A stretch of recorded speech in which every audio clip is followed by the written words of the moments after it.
San Antonio Texas. അവിടെ ഒരു church ഉണ്ട്. ആ ചർച്ചിന്റെ പേരാണ് കോർണർസ്റ്റോൺ. ആ പാസ്റ്ററുടെ പേരാണ് സ്തോത്രം പാസ്റ്റർ ജോൺ ഹേഗി. എല്ലാം നഷ്ടപ്പെട്ട് ഒരു കാർ പോർച്ചിൽ ഒരു പട്ടിയും ഒരു പഴയ കസേരയും മാത്രം തനിക്ക് കിട്ടി. രാത്രിയിൽ സ്തോത്രം നിറഞ്ഞൊഴുകുന്ന കണ്ണുകളോടെ താൻ ഇരിക്കുമ്പോൾ പെട്ടെന്ന് താൻ ഒരു ശബ്ദം കേട്ടു, കോർണർസ്റ്റോൺ, മൂലക്കല്ല്. എനിക്ക് പേര് കിട്ടി, മൂലക്കല്ല്. ചർച്ചിന്റെ പേരായി. സ്തോത്രം. അതെ, ജീവൻ കൊടുത്ത് ശുശ്രൂഷിച്ചു.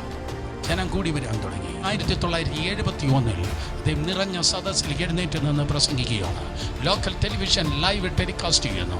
ലോക്കൽ റേഡിയോ ബ്രോഡ്കാസ്റ്റും ചെയ്യുന്നു. 10,000 റേഡിയോയിലൂടെ ടി വിയിലൂടെ കാണുന്നു, കേൾക്കുന്നു. മുന്നിൽ ആയിരക്കണക്കിന് ആൾക്കാരുണ്ട്. അദ്ദേഹം ഇങ്ങനെ പ്രസംഗിച്ച് മുന്നോട്ട് വരുമ്പോൾ ഒരു സാത്താൻ പള്ളിക്കാരൻ മുന്നോട്ട് വരികയാണ്. അവന്റെ കയ്യിൽ ഒരു തോക്കുണ്ട്. ആ പുൽപ്പറ്റിലേക്ക് ആ സാത്താൻ പള്ളിക്കാരൻ തോക്ക് ചൂണ്ടി 1, 2, 3, 4, 5, 6 പ്രാവശ്യം നിറയൊഴിച്ചു. ഒരു ബുള്ളറ്റ് പോലും ഈ ദൈവദാസനെ തൊടാതെ അത്ഭുതകരമായി താൻ സംരക്ഷിക്കപ്പെട്ടു. FBI കടന്നു വന്ന് ആ കേസ് അന്വേഷിച്ചിട്ട് പ്രകാരമാണ് ചോദിച്ചത്, പാസ്റ്റർ ജോൺ ഹേഗി, ഇത് എന്തുകൊണ്ട് സംഭവിച്ചെന്ന് ഞങ്ങൾക്ക് മനസ്സിലാകുന്നില്ല. പക്ഷെ 3 ബുള്ളറ്റ് വലത്തേ ചുവരിൽ, 3 ബുള്ളറ്റ് ഇടത്തേ ചുവരിൽ. അതിനർത്ഥം FBI പറഞ്ഞത് ഒരു മെറ്റൽ ഷീറ്റ് പോലെ എന്തോ ഒന്ന് നിങ്ങളുടെ മുൻപിൽ നിന്നിട്ട് വലത്തോട്ടും ഇടത്തോട്ടും ആ ബുള്ളറ്റുകളെ തിരിച്ചുവിട്ടു. അതെന്തെന്ന് ഞങ്ങൾക്ക് മനസ്സിലാകുന്നില്ല.